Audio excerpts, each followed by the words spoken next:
Coming to what we're doing today, it's International Women's Day. So happy International Women's Day to all of you. We are excited to be hosting this on such a important day for women. We want to spotlight with this event the journeys of the panelists who are remarkable women who are pioneers within their fields. And we want to discuss their challenges, their triumphs, really their journey to be able to give people insight into that, as well as to start discussions and have conversations around women in surgery overall. Our panelists are leaders, mentors, and change makers in their field.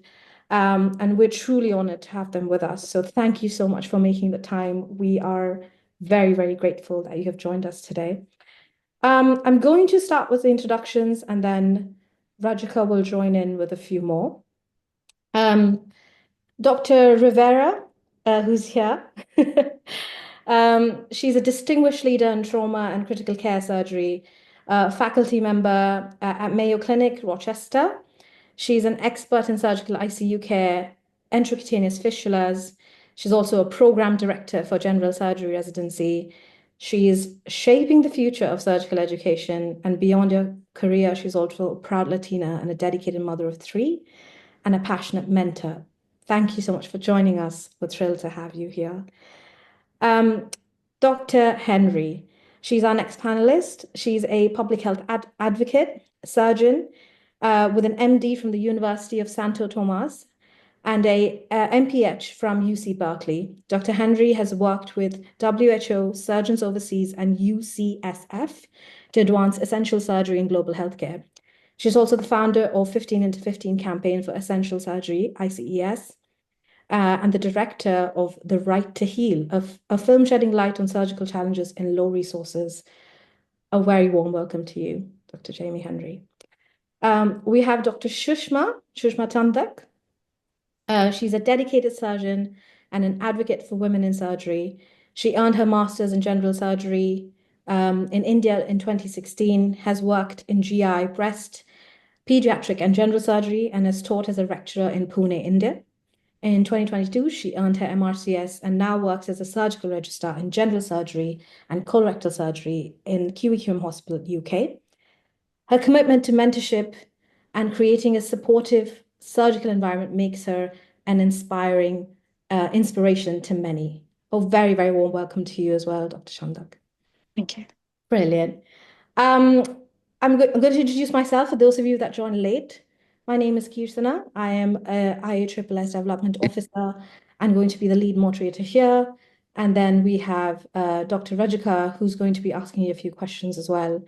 And then we'll just start off with our general discussion. Dr. Rajika, do you want to ask the first question?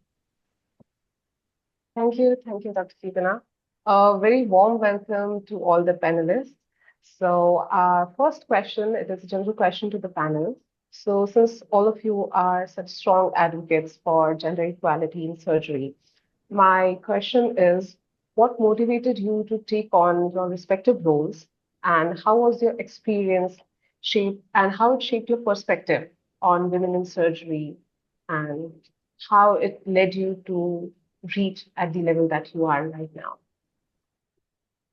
Shall we start with, I'm just going to go by what I see. Shall we start with Dr. Rivera? Is that all right? Sure. Well, first of all, thank you. It's an honor to be invited here and to be in this space, in this group. So what had inspired me, I guess, to be here today and take my leadership role in toward improving women in surgery pathways and journeys. I think it was my own story, and I think, you know, when I look back and I look into the history of women in surgery, you know, we're blessed because of all of those other women who take the lead, who were the first ones, and in many ways, they really made things better for us. And I think that for me was my initial inspiration.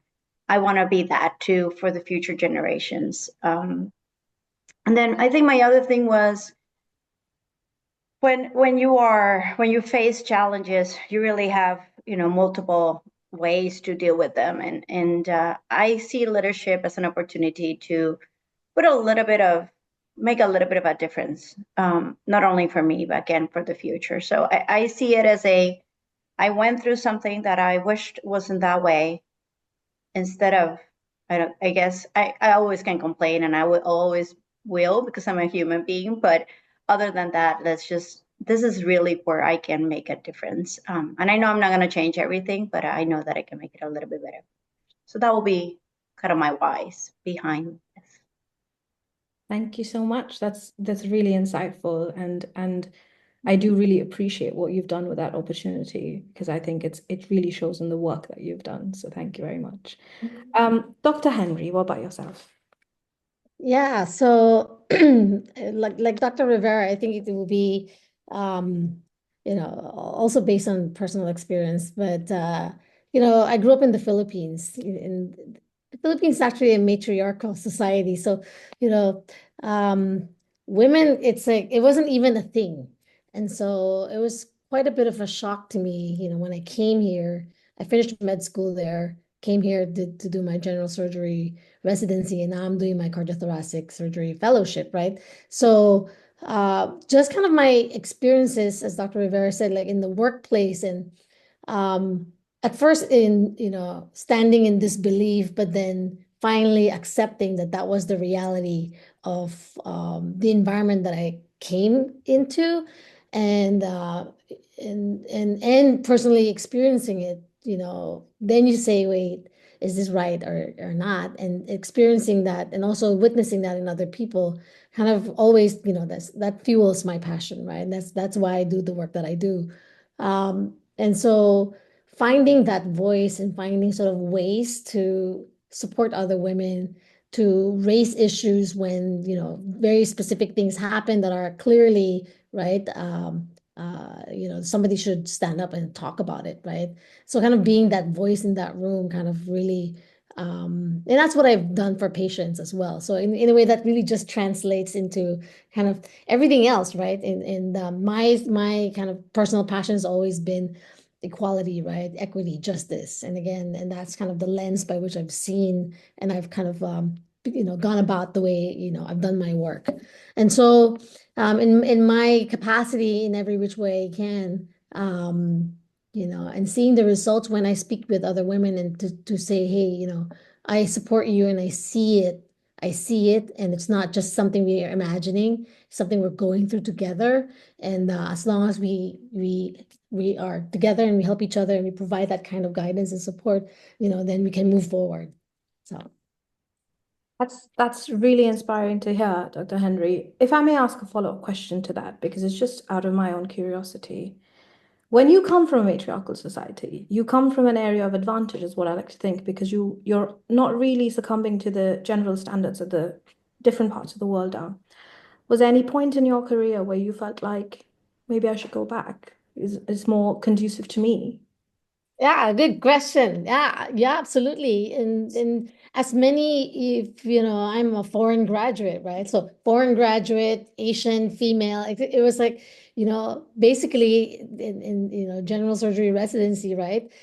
Everything's against you, pretty much, right? And there are moments when you're like, wait, why am I taking this, right? Because back in my country, I'm like, I can just go and just do whatever I want. You know what I mean? And kind of, it was going to be an easy path for me. So the answer was yes. Many times I'd be like, okay, I'm just gonna go home. But in a way, I knew I had my mission, right? I had the things I knew that I needed to do, right? For global surgery, for essential surgery, and I knew that if I went back, that the kind of impact and the kind of things that I would be able to do is really diminished. So I kind of forced myself. I burned some bridges for myself to go back. Burn, you know what I mean? Like, when Napoleon burned the boats when they invaded, right, a country. That's kind of what I did. I'm like, okay, we got to do this. So yeah. That's brilliant. Thank you so much. Dr. Chandak, what about yourself? Okay, and as like the other panelists said, I think I had my own personal experiences as well. I was always passionate about surgery, and I've always advocated gender equality, and I have experienced gender bias, and I've seen other women going through it as well, and I thought I should be doing something. I should speak up, and not only for myself, for others as well. So I think I've had my own experiences as well, which I didn't want to go through it, which led me to where I am today. And yeah, I think it's a personal experience. And when you see, I've also been inspired for other women surgeons who are incredible women, and when I look at them, I'm like, I want to be like them.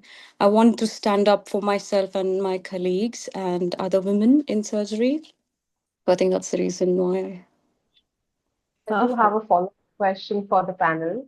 So, what are the future steps that we as women surgeons can take to ensure there is gender equity and there is more knowledge, acknowledgement about it in the upcoming generations as well? Shall we start with the same order? Shall we start with Dr. Rivera? Is that all right? Sure. So if I understand the question correctly, is what we should be doing. Is that true? What kind of the future? I think what we should be doing is it's keep building on what we already are doing. We need to support each other. I think that's an area where we have to do better, I would say. We need to stop looking at each other as competition, but more as a womanhood, I guess. And because we do have unique realities in at least in the world that I practice, where it's a world that has been designed by males. So I think being there for each other and supporting each other in the good times and the bad times, and helping each other improve, even if that means that others will be better than you, then that's still a win. It's a collective win. And I think another thing is we need to be in a leadership position so we have a voice. That is a stronger voice than.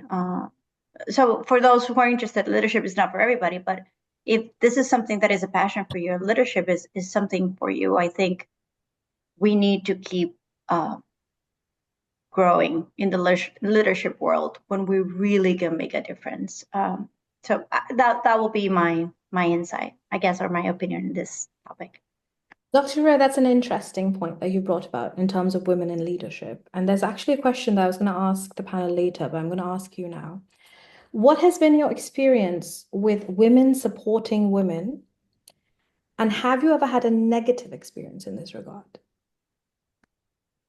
Yeah, I would have a negative experience. Absolutely. I am 20 plus years out of medical school, and a little bit less from residency. And residency for me, probably females were least supportive compared to male counterparts.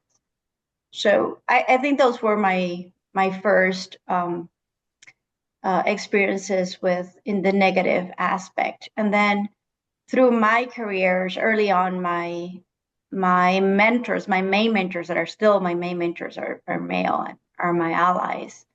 But then during my journey, I met wonderful female surgeons who not only mentor me, some others have been coaches, but others are been more of a support, and there's a name that I'm forgetting.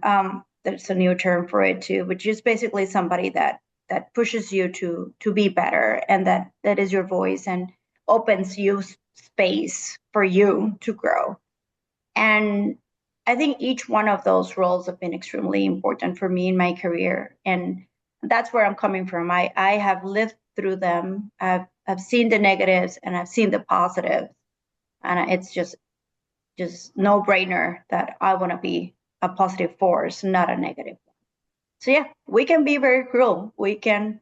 We're humans again, and we've been raised in a different form or in a different cultures, and we can be our own enemies. And I think in the space of gender, we should not be enemies. You should be the opposite. We should be empowering each other. And I think that will help us, back to your original question, get farther and faster in this journey. Thank you very much. I absolutely agree. And I think On this point, I think I'm sorry to interrupt, but I think I would like to share my story about when you asked about whether you can have a negative impact from like women supporting women surgeons.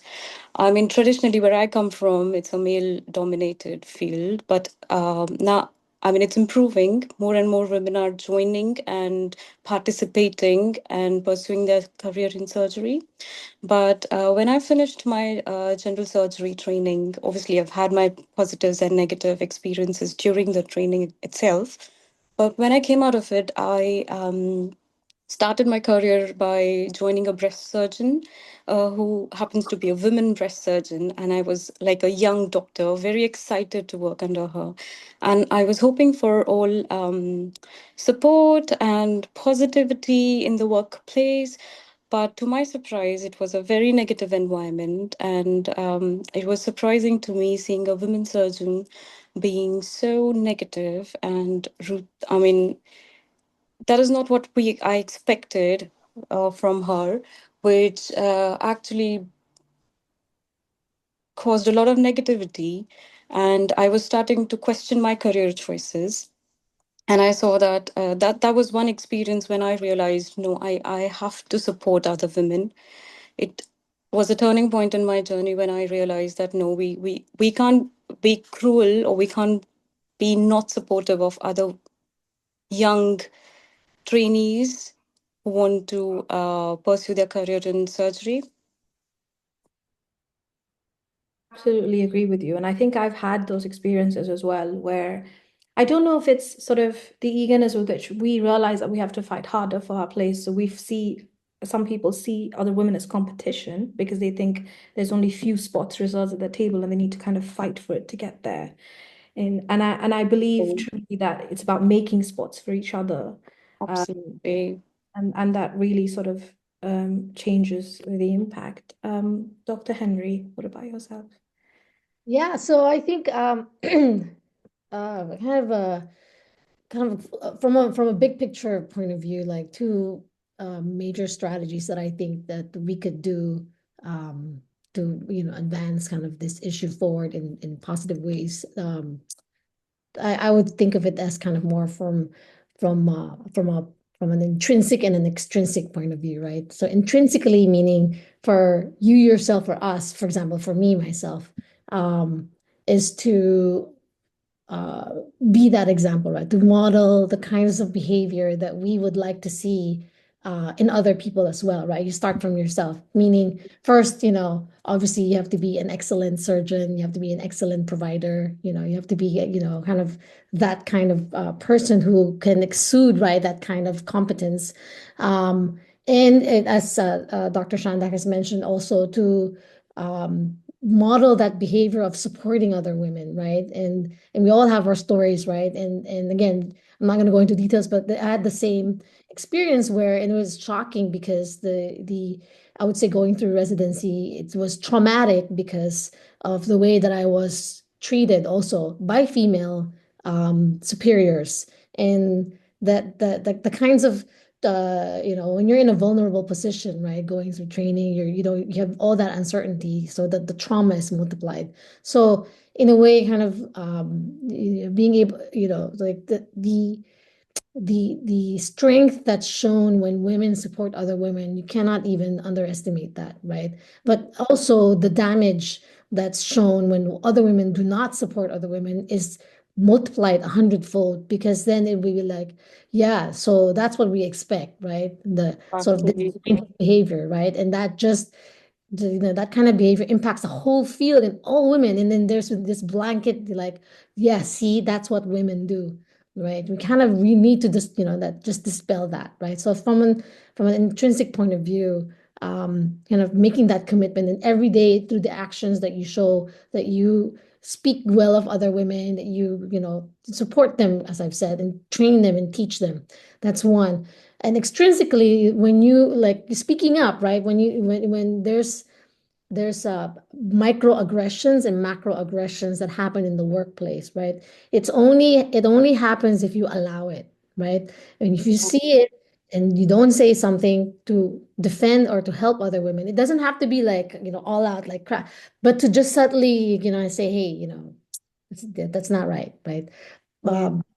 And to look and to notice policies, if there are policies, and if you're in a position of leadership, to be able to, we're not asking for more, and that's the other thing, right?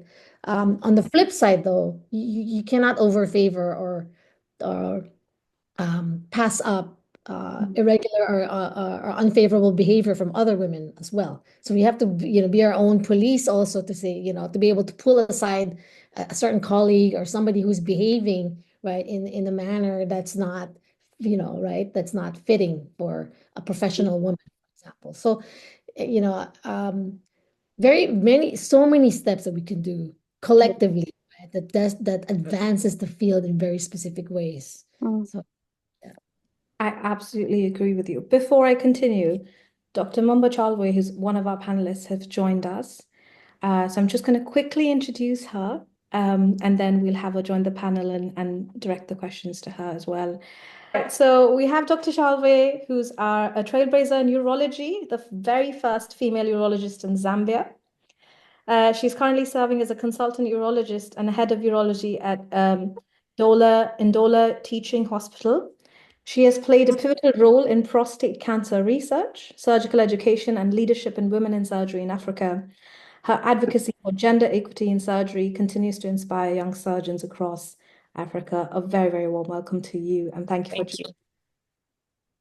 joining. Thank you. On that note, Dr. Talvi, would you like to add your sort of insight on what we've been discussing in terms of both from the aspect of what we can do as leaders, as in your position where you've already gone up the ladder, as well as I think what I want to open up to the panel is there also are women who don't have access to the right kind of mentors, who don't have access to women in leadership in different parts of the world. So what might be the skill sets and what might be the tools they need to develop to navigate in an area where they still might be, not having the best kind of role models or leadership from a woman point of view, or even if they're in a hostile environment, from a trainee point of view, what do you think they could do? So I'll start with Dr. Shalve and then we can move across the panel. Thanks for having me. I think that we are moving the needle a little bit. Just, from the onset, we are starting to move the needle just a little bit in that it's now acceptable to talk about the challenges women face, to talk about the lack of female representation. We now kind of have a platform. So one hurdle has been overcome. I find that one of the major challenges that I've noticed is there's this huge cultural as well as generational shift. So it's very challenging times where old styles of leadership, for example, may not work in the kind of environment we're in. I would say on the African continent, we basically have very patriarchal systems. So trying to navigate that, a lot of times you find yourself the first. So that can go either way. Either you'll be touted as this superstar, this brilliant, once-off, this wonderful person, or you experience microaggression. So it's on both sides of the spectrum. In terms of skill set, I would say that you need a lot of emotional intelligence to be able to read the room, read your environment. And I think one of the speakers alluded to it, that you have to be a good provider to start off with. Let's make sure that the competences are there. 100%, we cannot argue on your competence. From there, we can start to, to make the argument to be, included in leadership positions, included in decision making. You said I've gone up the ladder a bit. I would say male contemporaries at my level are at even higher positions. So it's been more difficult for me, for example, to get these where I would think that I think I'm qualified enough for this, but still there's still always the discussion on your competence and your capability. It never ends, to be honest. It never ends. Um, so you just have to have a practice some patience, know when to pick your battles, which battles to pick, which allies you need to make. It's complex. Acknowledge the complexity of it all, and one last piece of advice I would give is make regional networks. You might not always have the mentor you need or want or aspire to have in your immediate environment. It's good to have a network. Build a network in the region, either in your, in your town, if not your town, neighboring towns or neighboring countries. That's one strategy that has worked very well for me. To just have a network and build collaborative relationships around yourself. That's very well said. Thank you so much for that input. Can I expand that question to the rest of the panel? I know that we've touched upon a little bit. Does anybody else want to add anything in terms of what skill sets young women can build to navigate that? If we don't have role models, we're not in the setting where, say, you're coming from a particularly conservative background and you are in a field where surgery is considered male dominated. How has been your what resilient tools have you built, or tools for resilience do you think you've built that's worked for you? Maybe it doesn't work for everybody, but I think it helps to hear what are things that works for you. So I think what I'll add, or it's adding Dr. Shalva was saying about your network or your tribe, how I call it. It's essential that you find one or two allies around you. It's different that when you are looking for mentorship across nations, continents, etc. And it's because the people around you are living through a very similar reality. So I just want to stress that importance of that regional mentorship or allyship. And as I mentioned before, it might start in the form of a male. It doesn't have to be only females. It all depends on the setting where you're working, but is that person or persons that understands where you're coming from and your challenges as a female surgeon, and in this case. So I think that's extremely important, because as somebody that I mentor and I love to mentor, it is sometimes hard to understand everybody's reality, and that only can come from those people around you. So thinking about skill sets, I love the word patience. I think that's extremely important. There's a lot of battles that you're going to be joining, and that's a fact. And I think accepting that as a reality, it's extremely important. And I think I'm repeating a lot of what Dr. Shalwi said.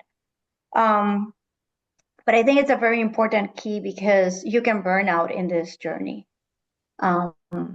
So find those things that go back to your why. I would say it's another skill that I use. The days that I'm overwhelmed with what the reality is, go back. Why am I doing this? And checking myself. Is this still an area that I want to keep? Is this still a battle that I want to keep battling it? Is it time to give it to somebody else? Is it? Am I still doing what I want to do in this space, or am I being efficient? And I think that's another skill that you have to practice constantly to keep your own sanity and to stay fresh and to stay and doing what you need to be doing. And then the last thing I'll say is none of us here will change everything. That is not the plan. The plan is that we all do a little bit that will move the movement forward. So be careful with the perfectionist or the dreams of fixing everything. It's okay if you choose one of the 10 battles. Choose one, choose two, choose the ones that are more important for you. Maybe do a little bit on each one, whatever works for you.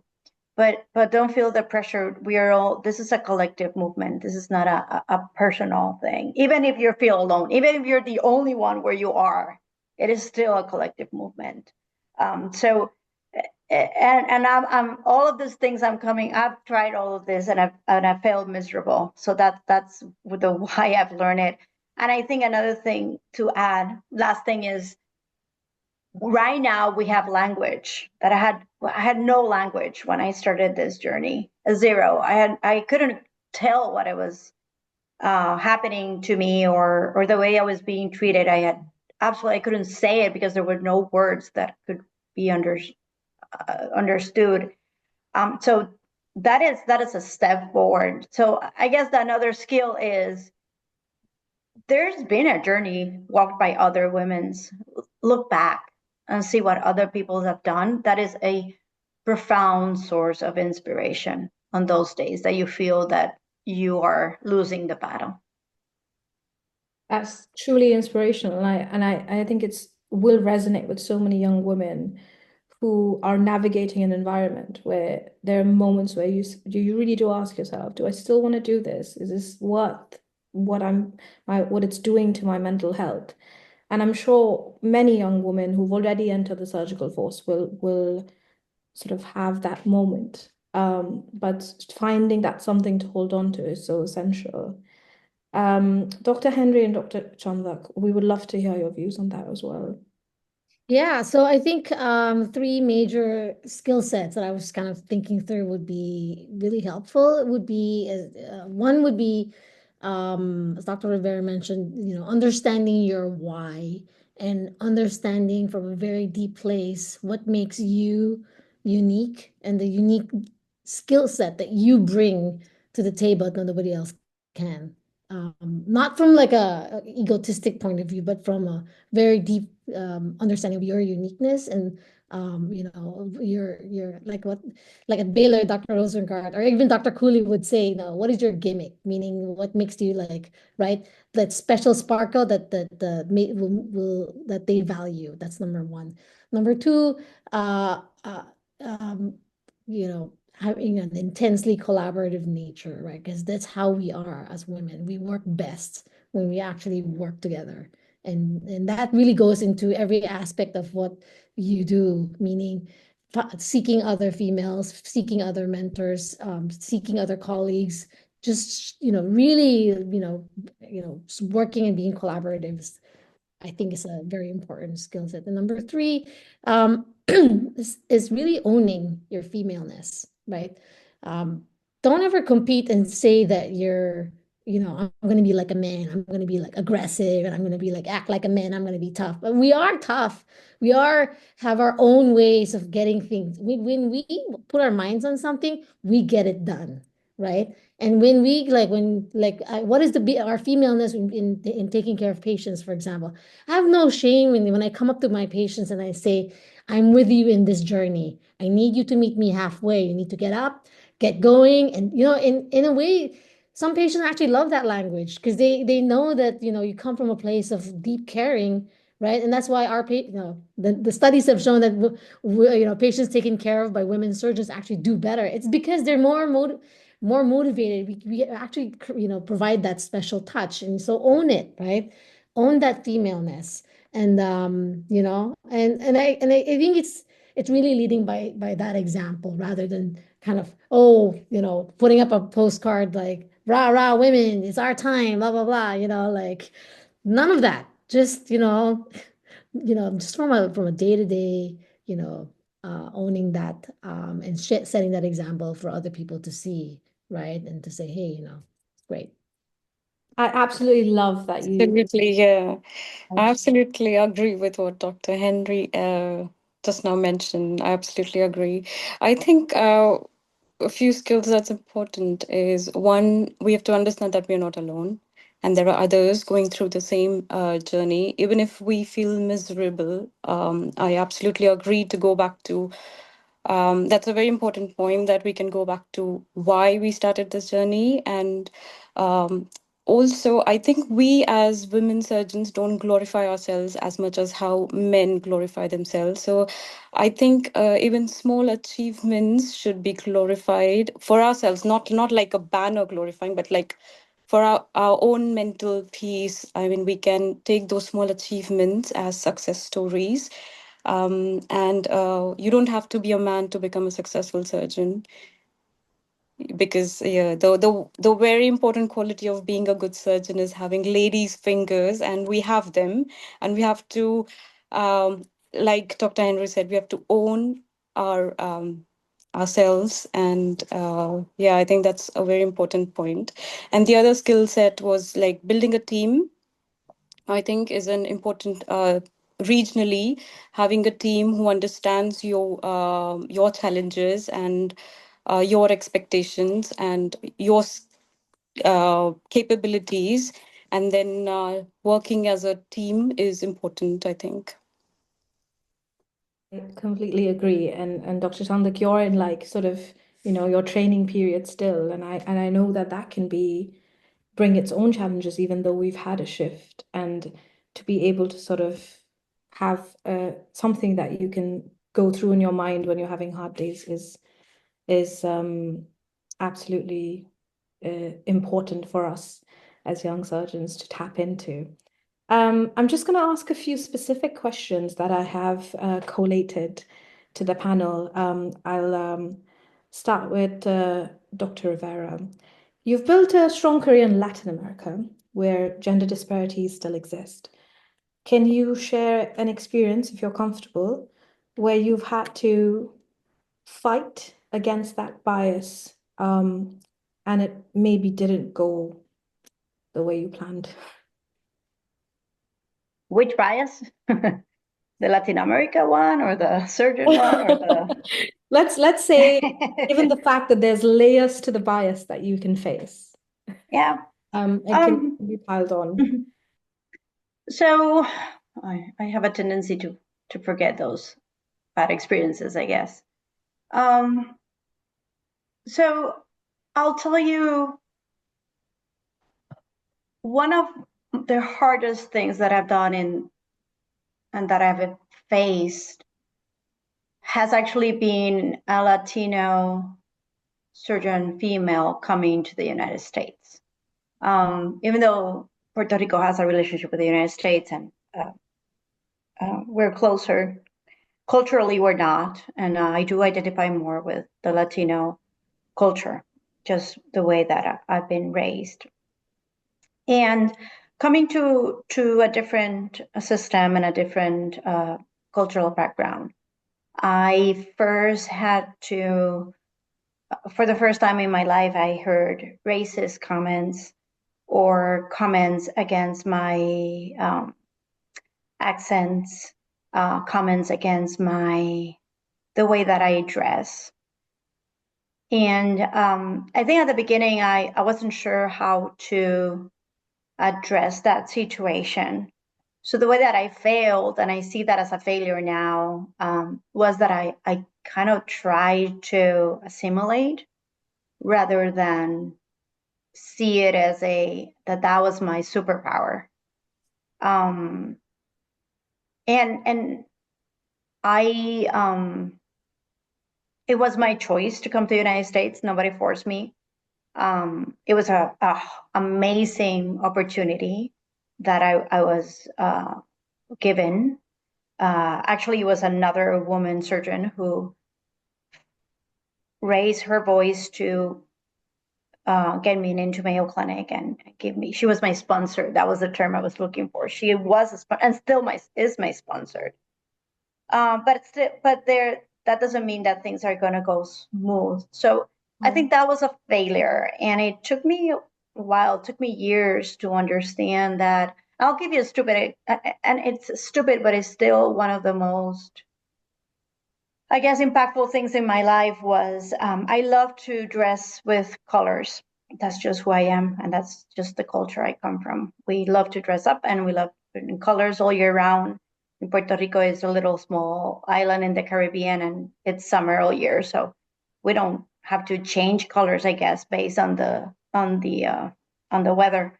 And that was not a concept for me. And I wore a red blouse to work, and somebody came with, and I would say sometimes racism and all the systems come dress up in carrying words. So this person came to me to kind of thinking that she was helping me, to letting me know that in the United States during the winter, people don't use color and people wear either black or grays.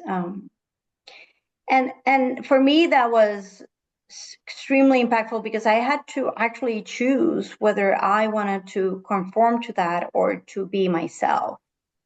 And those of you, well, you can look at me right now. I have a yellow shirt, I guess.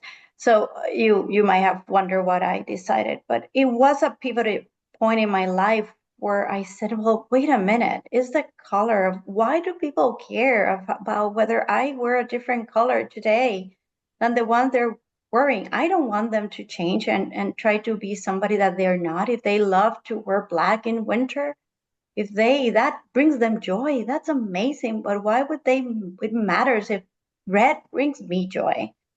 So I took that at that point, that specific example as a pivoting in my life and say, okay, I'm going to own what is important for me, what brings me joy, even though if I'm the only one wearing pink in an all black suit meeting, which I've done that.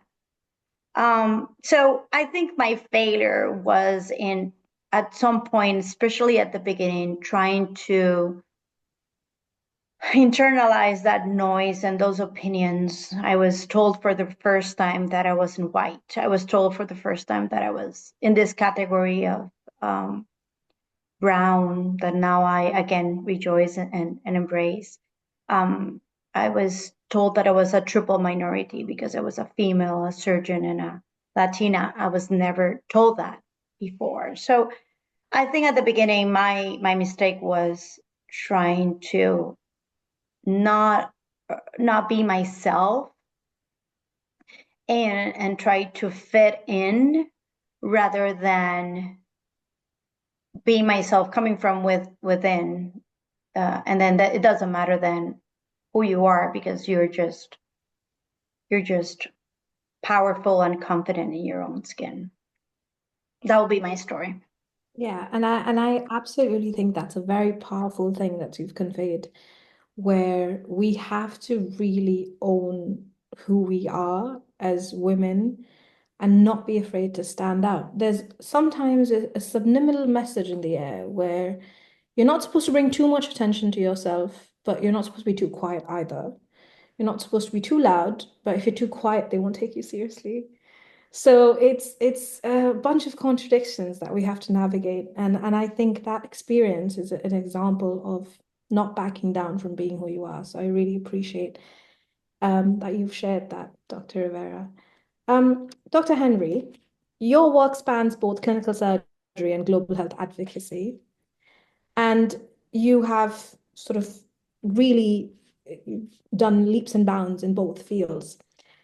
How do you navigate the complexity of sort of having a career in both fields as a woman? And do you think that there is opportunities in both fields for women, or do you have any insight on that? Or and we can start with how you navigated it, and then you can add your answer. Yeah, no, thanks for that question. How did I navigate it? So I think I mentioned this before when I was giving my talk on my journey. When I started out, right, after I finished medicine, at that time there was no field of global surgery, right, at that time, and it was more, okay, do I start with general surgery and then do my MPH afterwards and do the public health piece, or do it the other way around, and in a way, I kind of just put sort of what was in front of me at that time, in terms of the decision-making process that I needed to navigate, you know what I mean, all the information that I had for myself. So for example, you know, obviously when you finish med school, you want to do the clinical work, right? You want to, because you don't want to, you know, you want to just keep going on that clinical side and plan in, you know, sort of, you know, and there's a lot of flexibility in programs nowadays, right? Dr. Rivera will probably speak to that as well, where you say, you know what, I want to do 3 clinical years, and I'm going to take 2 years off, and I'm gonna do my master's in public health, and you know, I'm going to then continue on. So that's from a logistical point of view, right? Like, how do you plan your life? And to say also, hey, you know, I want a family, I want kids. This is where I'm going to plan it. So in a way, you know, if I'm going to show you, I had like in my journal at that time, I actually saw it like a couple of weeks ago. There was plan A, B, C, D, E, and multiple permutations on how that's going to work out. Because I wasn't sure, right? Was I going to get into this program, or was I even going to, you know, get somewhere, right? And as I've said, I burned the bridges so I could like just focus on moving forward, always forward, right? And so that's again logistically, right? But when I made a decision, I'm going to do, you know, global surgery. You know, meaning I was gonna combine surgery and public health, right? I started looking for opportunities where I could very specifically move things forward. For example, publications, projects, being out in the field. I made a film, right? We shot it in 7 countries. So I went to 5 countries in Africa and found that the issues that I saw in the Philippines were the same issues in Africa. And I spoke with the providers on the ground and you know, tried to figure out, well, how can I be helpful, most useful and helpful to you? And you know, I met some of the leaders in Mongolia, for example, and they had all the data that needed to be written up, right, for a national capacity study. So I sat down and published that for them. And they used that figure and actually used that to improve their own services. And so, you know, kind of really coming from a place of how can be of service to others, right? And then the opportunities started to just open up. And always, I tried my best to, I would say, autograph my work with excellence, right? Every single thing you do, you always do it to the highest possible level of good and quality that you can provide. And that principle has really worked well for me in navigating both sides, right? Both fields, both clinical and in global surgery. And again, at the beginning, always also saying yes to every opportunity that opened up itself for me, right? And so somebody would say, hey, like you guys say, you know, hey, can you come speak? Yes. Can you come, you know, yes, and share, right? And kind of really give back. Because then, you know, I always find that the blessing kind of, you know, multiplies itselm. And I'm always very grateful for these kinds of opportunities that come along my way. And I would say there's the you know, luck comes with preparation, right? So there's a lot of luck also on my that I've encountered, meeting amazing people, amazing, you know, organizations who really kind of galvanize all the work and kind of push it to the next level. Absolutely. And I agree with you that luck can be such a I don't know, devious thing. It comes when you least expect it, and it doesn't when you really want it sometimes. And it works whatever way, whatever permutation combination. But to just I'm gonna ask, yeah. add a comment to that. I'm just gonna add a comment to that. They said it is devious, right? So there, and you cannot control any of that, Yeah. right? But what you can control is yourself and how you prepare for that. So Yeah, and I absolutely agree with you on that. Dr. Chandak, I have a question for you as well. In India, especially given that I'm from there as well, pursuing surgery as a woman has cultural challenges, right? What do you think in today's environment can be a biggest hurdle for women from a cultural point of view? And how do you think that they can best navigate it in today's time? I think yes, there are a lot of cultural and societal and family pressures when a woman wants to go into surgery, and women face a lot of like several challenges, including long-term gender bias, inequalities. There are challenges for early marriages, etc. But I think things are changing, and I've seen like more and more women participation in surgery. I think we are getting there. But obviously, there are a lot of challenges when you are into training or even after you finish your training, where women are they are made to feel that physically they're not strong enough, or technically not good as men, or like surgery is a man's field, etc. Uh, but how to navigate? I think looking at uh, there are, as I said, there are a lot of women surgeons in India who are incredible in leadership roles as well. I think if we take a lot of inspiration from these women, and also they're like, especially when I went into training, I was fortunate enough to have good mentors, including male mentors as well, who were very supportive and encouraging. And even if there are like harsh, sometimes you can have really very um, difficult mentors when you go through training, but it's equal for female trainees and male trainees. I did not have, I mean, I was fortunate enough to not go through that bias, but obviously I had male counterparts and seniors who dismissed me most of the times, or belittled me, or did not take me seriously. I think those are the challenges that women face in surgery. But as I said, believing in yourself and knowing that you're capable, and understanding that women can be as good as a man in surgery, I think that took me along. And looking at other successful female surgeons kept me inspired as well. And I think we need to have a very honest conversation with family about what we want, and making them understand um, that the training can take like what the training involves, and what you want to do, and what your goals are in life. I think having a very honest conversation with family members is important, which I did. And I think I was fortunate enough to have a supporting family back home there. Thank you. Thank you for that. I do agree with you. I think when you're at a point where you have to constantly be able to manage your own expectations and your family's expectations, it can be challenging, but you have to be honest.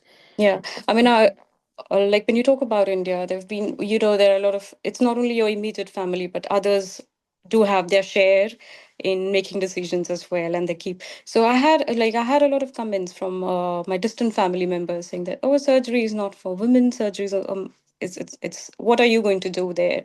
And I was like, I was amazed at that thought. And at that time, I was younger than what I am. And then I was like, I just walked away. And I think, you have to set boundaries with people and not bring that negativity to your table, and keep doing what you're doing.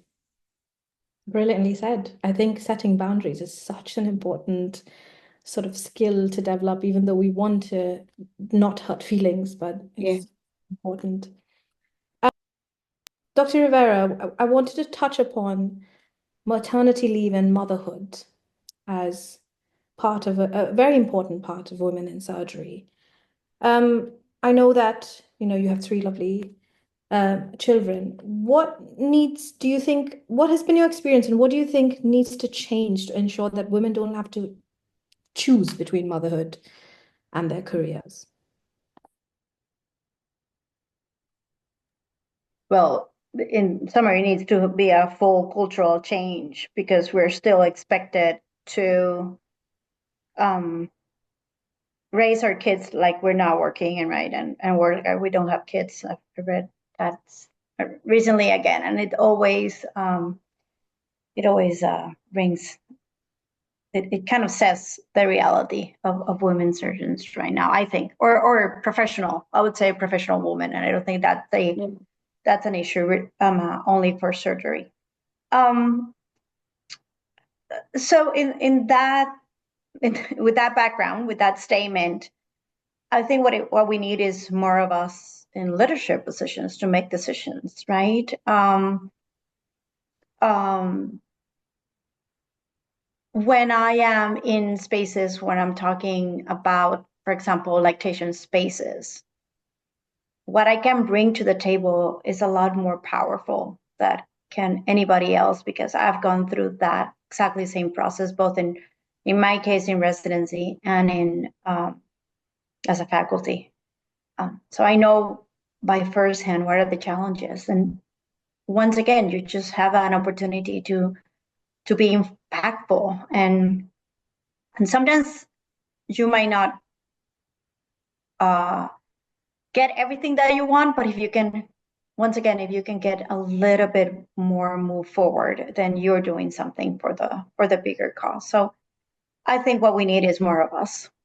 I rejoice. I love every time I go into a room and we're all females, and I said it out loud, and I truly mean it. I do think that we need to start moving things a little bit quicker. I think that's a very personal opinion, and I think that the way that we're going to do that is by having more of us. And yeah, and speak up our realities, and don't be shy about it, and don't hide them, and be careful with our own biases and our own blind spots. I need to step out to take care of my daughter because she's sick. That shouldn't be. I shouldn't be lying about that, or not saying it out loud. That is what I want to be. That is where I want to be as a human being at that point. That doesn't mean that that's my only role, but that if that's what I choose that I want to do because it's what's important for me, then I shouldn't be hiding it. Same for males, I would say. So I think not only being in leadership positions, but being truthful to our reality as females and as mothers. In this case, your question was motherhood.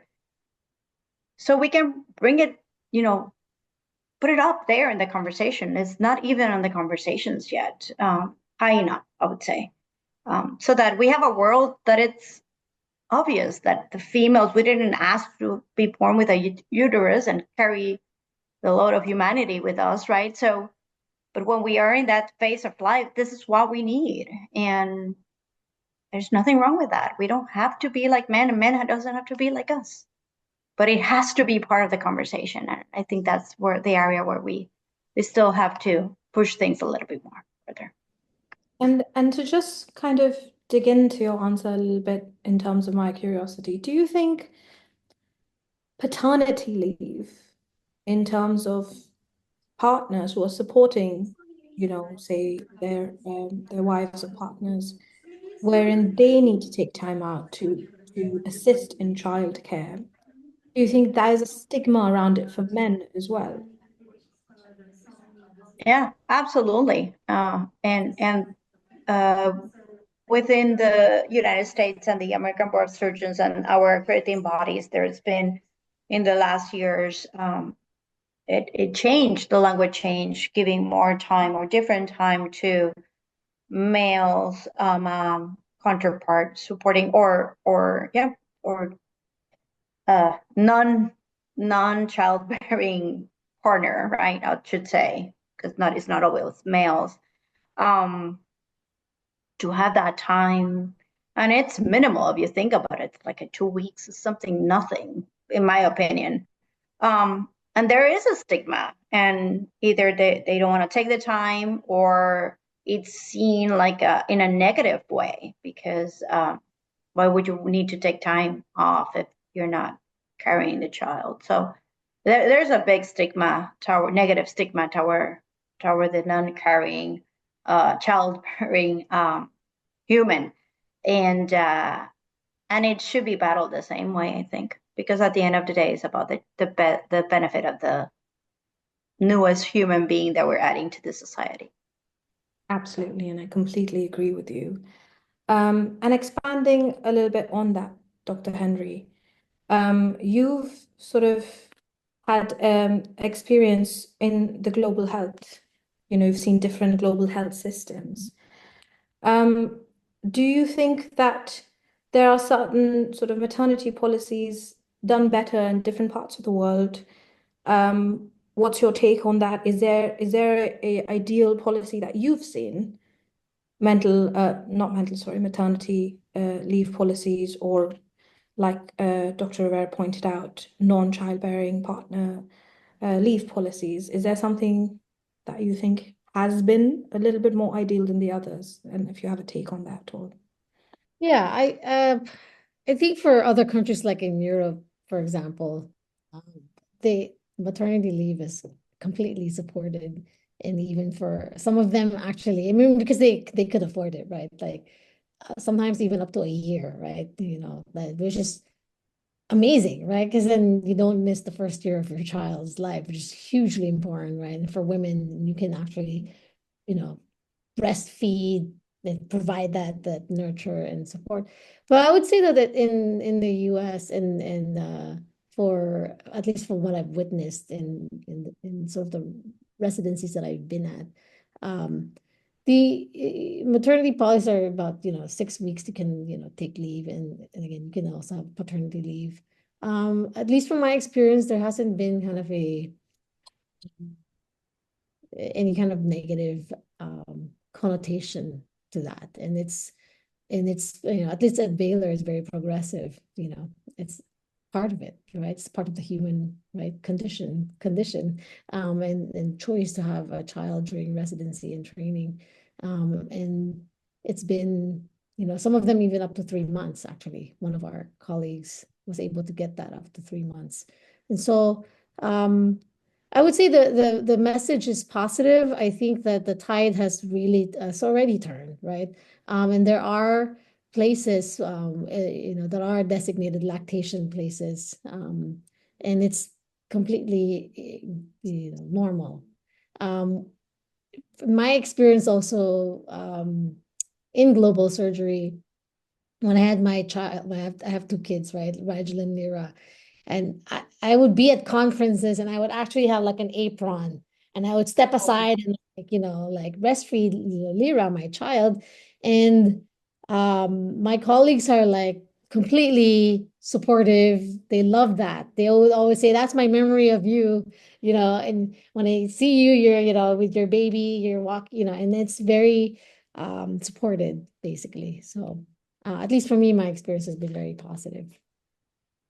I'm very glad to hear that. I think more people need to hear that environments like that do exist, because there can be varied experiences. And I personally know colleagues who've sort of been scrutinized for coming back from a long maternity leave. I think the caveat in Europe is that if you're given a long maternity leave, but when you come back, you're seen as reduced competency and not as, fierce as what everybody else is. And all of a sudden your opportunities have been given off, or you've been away for a year. So, are you sure you can still handle it kind of dialogue that starts. But yeah. Yeah, I just wanted to speak to that a little bit. And then again, that's very unfortunate that that's been mentioned. But on the converse, though, at least from as a woman, for me, I think if there was a famous story of actually a transplant surgeon at one of the very big named institutions here in the US who was very, very pregnant, and she was doing a transplant up until her water broke, right? For me, that's pushing it to the very, very edge, right? I think that's not setting a good example for other, right? You don't have to be tough to that point where you're endangering yourself and another human being. That's for me, that's reckless behavior, right? And again, the reality also is that you do have a choice when you want to time it. If you sense you're in that kind of environment, right? Take that research year and have your baby during research year. Time it, right? And again, it will depend on also your intrinsic wisdom, right? And that's what we are built with, this intuition and wisdom, right? To be able to say, okay, this is the kind of environment that I choose to be in as well, right? And that's some of the things that you can ask at the beginning when you're choosing a program. See, how do they view, right? Fertility, pregnancy, and all that. So, because as I've said, Baylor, very progressive, very open. They have even like benefits for fertility, right? So you have a choice. And I think at the end of the day, right, that's the power that we hold actually, is to choose to say, I am not choosing you because you don't have that kind of mentality towards women. Well, then sorry, you're not going to get the best women, you know. That's brilliantly said. I think we also have the power to choose not to avail what doesn't offer us equitable opportunities. Dr. Chandak, we're going to close off on the maternity topic, but anything you want to add at all? On the maternity topic, yeah, so when I was doing my training, I was scared of that thing because there was a belief that if you take a maternity leave, or if you take breaks from your career, it could be a setback to your advancement. And yeah, to a point, I had that fear in my mind as well, which I do not have anymore. But yes, that does affect. I think we need to have, we do have maternity leave adequate, I think. But yeah, I do agree with Dr. Henry that we can choose if the work environment or it's not feasible for us, we can choose. And yeah, we need more support for paternity leave as well. I think that is still considered as a bit of stigma, uh, at least back home. So yeah, we need to encourage more policies that normalize both maternity and paternity leave as well. Thank you so much. I think Rajika has a question. Rajika, you want to go ahead?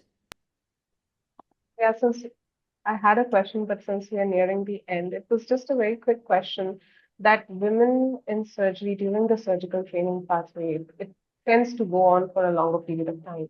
So many surgeons who are starting, they tend to like delay family planning. And what is your take on this? Like, should women actually delay family planning? Because you put up a very good point, Dr. Henry, that you don't want to choose a program that doesn't fit your criteria or doesn't fit your needs. So, how should we plan accordingly, or how should we take into consideration these this? Because there's also been studies that many female surgeons, they suffer reproductive challenges as well.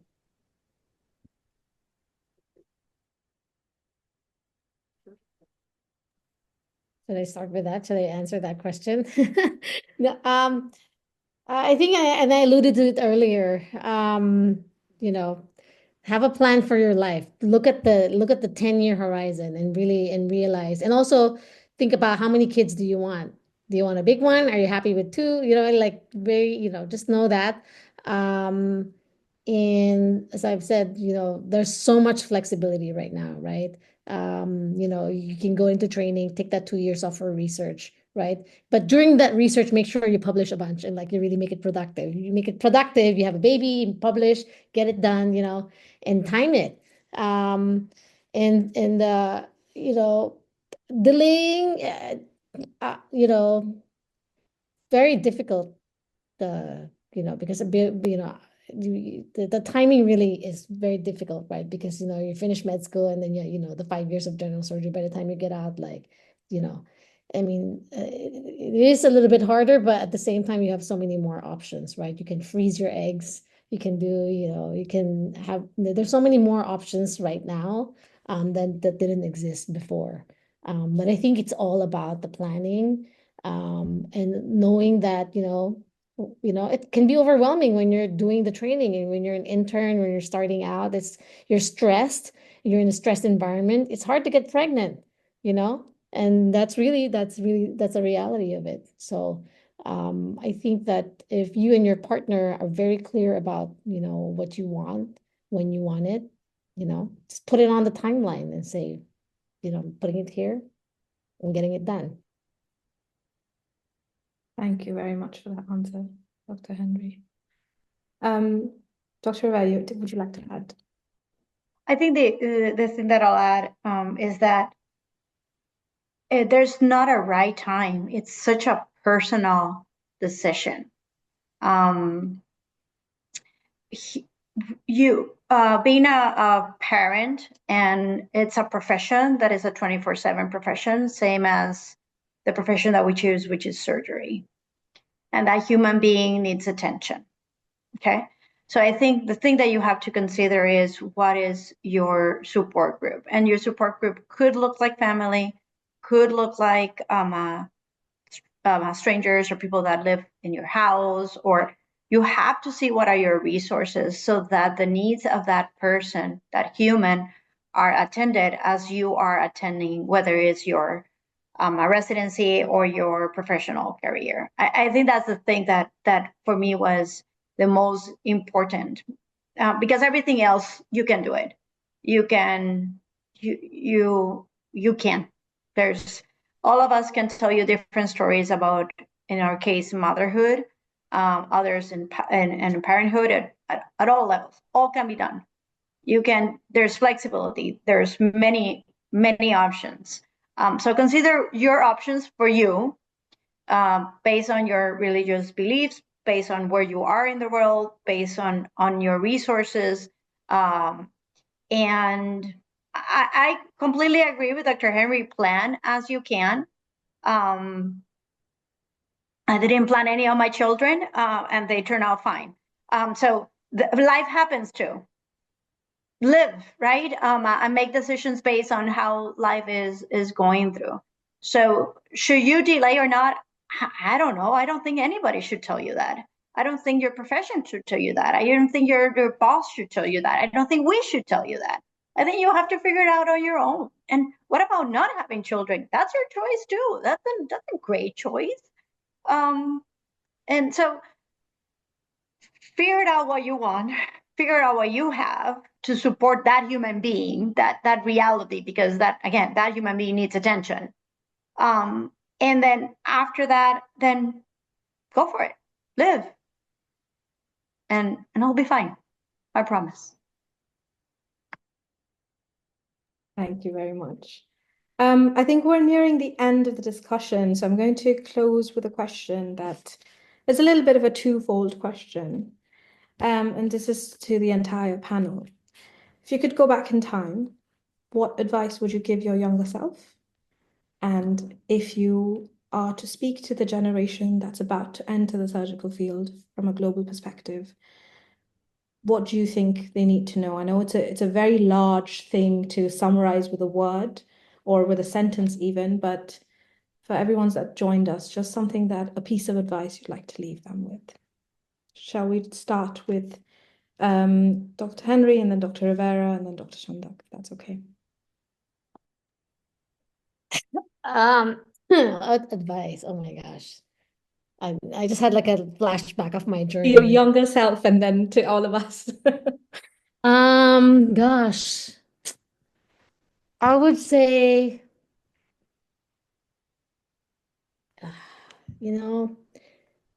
it will be all right. Everything is going to work out the way it's going to work out. Trust your gut, trust your instinct.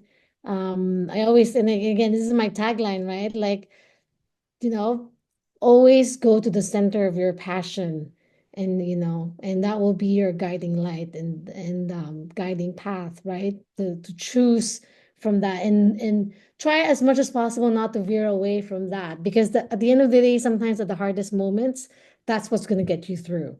If you know that like your burning passion is, you want to get, the kinds of care that that needs to happen for, a specific population, just, stick with it. And even if like circumstances and situations, for example, you may get traumatized during your training. Some people may get, may really break you down, because sometimes that's how it's designed, to break you, right? But don't just hold on to that core of your mission and who you are. Don't ever, don't ever let that other people take that away from you. But the other important thing is you have to take care of the people who support and love you. You have to make sure your base is solid. And don't take your eyes away from that. Your partner, your loved one, your children, your family, always make sure that you connect with them and take care of them, because then that takes care of you as well, you know. Again, this is such a hard, you know, difficult road, but very, very rewarding when you get to the, you know, it's been like a 15, 16-year journey, right? For me.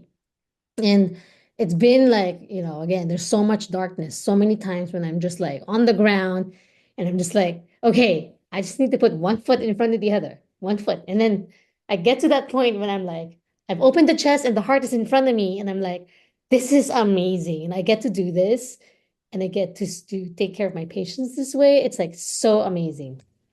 So, you know, it's gonna be fine. Sorry, I'm getting like emotional. It's gonna be fine. Oh, Just, just get thank you. Thank you so much. That came straight from your heart, and I can truly feel inspired by it. I think everybody here will agree that's you've been a testament to what we need to do is just put one foot in front of the other. Thank you so much for sharing that. Dr. Rivera, by yourself. Yeah, I think I'll tell myself there's no goal, there's no end. It's a journey. You will die learning. You'll die trying something new. You'll die with their purpose, fighting for what you believe you need to fight for at different stages in my life. So there's not going to be a day where you're just like, yep, I did it, and life is pink. If pink is I guess your happy color. That doesn't exist, and I think I would tell myself that because I remember being like always going after that goal, always going after that carrot, and I always thinking like, when I get there, then things are going to be different or going to be better. And the day that I realized that it wasn't, it's been freedom, because I get to learn every day. I get to make mistakes every day. I get to do it all over again every day, and I will die trying. And I think that was liberating and freeing. For the next generation, be part of solutions. You will always have two choices at every single point in your life, whether it's a good experience or bad experience. You could either be part of the problem or part of the solution. Join the movement of being part of the solutions. That doesn't mean that everything is going to be perfect. But once you go and feel all your feelings and go and accept what happened, and it's happening, it's true. I'll validate it right now. Everything that you're going to go through life is true. Don't let anybody gaslight you. But after you pass that, figure out how you can, what you learned through that period, how you can change just something, just a little bit for somebody else in the future. And welcome to the solution to our group, I guess. That's a powerful message, isn't it? Welcome to the solution. I think that's very beautifully said. Thank you so much, Dr. Rivera. Dr. Chandak. What I would tell my younger self, I think I will tell my younger self not to be very harsh on myself, and I would take advice from Dr. Henry actually and plan. If I were younger and I would have listened to her, what I would tell the like an advice, I don't know if I'm capable of giving one, but I would say accepting yourself and understanding that you cannot please everyone, and also advocate yourself, your own self. Set goals, and step by step, I think going through the challenges, positive, negative, take them as experiences, and take them as a learning point in your career. And I think I would say celebrate small wins. I love that. I think we fail to do that in our journey, to not celebrate even the small wins. We say, well, this is not the main goal, so we're going to keep going. But to stop and celebrate the small wins is a beautiful thing. And I resonate with that quite a lot. Thank you, Dr. Sandak. Rajika, would you like to add anything? Any questions at all? Quite literally in the awe of learning. And there's so much, this has been a great experience to learn from all of you. And just moving forward, just one thing that I think everyone here wants to know is how, like we have discussed everything, work-life balance. We have discussed about teaching our younger self everything. Now, moving forward in the future, like some policies that we could ensure, like we could advocate for, that could help women in surgery more. Like some policies or some causes that we as young developing budding surgeons could advocate for in the future that could ensure that, okay, yes, there is gender equity, there is less bias, and there is more opportunities for women in surgery. Yeah, I think in like from where I come from, I think what is important is having a flexible program for, especially for women who are like planning to have children, or like because we had a discussion on maternity leave and or women in surgery planning to have children. I think there are no flexible residency programs back home. I think I would advocate for that, so that they have a assurance that they can still continue doing what they're doing, and they can take breaks and continue what they're doing. So I think that is one policy I would advocate for. Yeah, I completely agree. I think it's not as flexible as other parts of the world, so I resonate with that. Dr. Henry. I was just thinking about kind of, I think that having a policy that specifically favors women might be harmful in a sense, because it may engender a kind of, you know, any kind of resentment, and we don't want that kind of systematic thing. And I would just say that if there could be more transparency in, the salaries that women and men have, or just overall, at every specific level, maybe, it's not favoring women. It's just a policy to be transparent. That way, what you kind of unearth, then, people just rely on people to in their sense of fairness and justice, right? Same level, right? Should have the same salary, for example. So. That's really well said, Dr. Henry. I think the pay disparity is a well-known, not really sure what the environment is like in the US, but it does happen quite globally. Dr. Rivera, anything to add? I'm gonna build on Dr. Henry's comment. I think data is powerful, and I think the data can help you move forward, because nobody can go against the data. You can have all theories about why the data is the data, but numbers are numbers. So what I mean about that, yes, the salary is a great example, and that's what prompted my thought. But number of leaders, number of female surgeons in your department's divisions, number of students coming into, or applicants in the case of residencies or fellowships. So look at numbers and then use those to either raise awareness, to develop faculty development, to be strategic on, if it's again on the recruitment world, then be strategic to where do you want to put your efforts in recruitment. So I think I wouldn't say policies, but I think use data and see those curves coming. And there's already data from before, so then that's where you can prove what you're doing is the right thing or not. So I think that is, I wouldn't say it's our superpower, but we could use it for our advantage. Very much so. I think data speaks for I itself, and think, nobody can argue with that. Dr. Chandrak, you wanted to add something? yeah, also, I don't know, we need to make more policies where women are, I mean, obviously with the salary disparity, I've been through that, and I had to leave an institution because of that. I had to face the salary disparity. But the other thing I would like to add is we need to, I don't know, there may be policies around the world, but to make more safer environment for women to speak up their challenges and feel supported in when they're doing their training. I think that's very important because we always, when we want to speak up, we always feel that we will be dismissed and we don't know whether we will be supported. And there are a lot of, I think, trainees in surgery dropping out of surgical training because they don't feel safe enough and they don't feel supported. I think we need to build more policies on making them feel supported.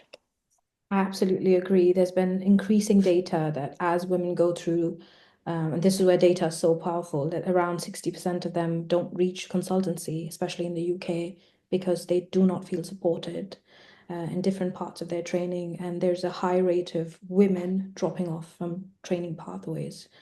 And I do agree with you completely that that needs to be a more systemic change wherein we need to look into why and what is it that's, I'm sure there's multiple factors that influence it, but Yeah. allowing data to lead that in can be very, very powerful. Okay, I am so extremely grateful for the conversation that we have had. I think it's important conversations. No matter how much we progress, it's always going to be conversations that leads to action. And we have had all of the panelists that joined us have been so open, transparent, and we can tell that you've spoken from the heart, and we can tell that you've had your journeys and you are standing for women still. Anybody that wants to be included in a journey, I would say, where they don't feel like the system is set up for them. I think not just for women, I think you create that path. And I express my deepest gratitude to all of you that joined us, all the audience, everybody that support us. I want to say thank you to the team that arranged this. Rajika's moderator here, Ji Chang, Saleh, Jess, Sangan, who's the president, Tatenda, they've all been pivotal in putting this together because we, as a younger generation, are very passionate about not just lifting while we climb, but figuring out how to climb by taking as many people as we can. Thank you so much for joining us. We are at the end of the session and we hope to see you all soon.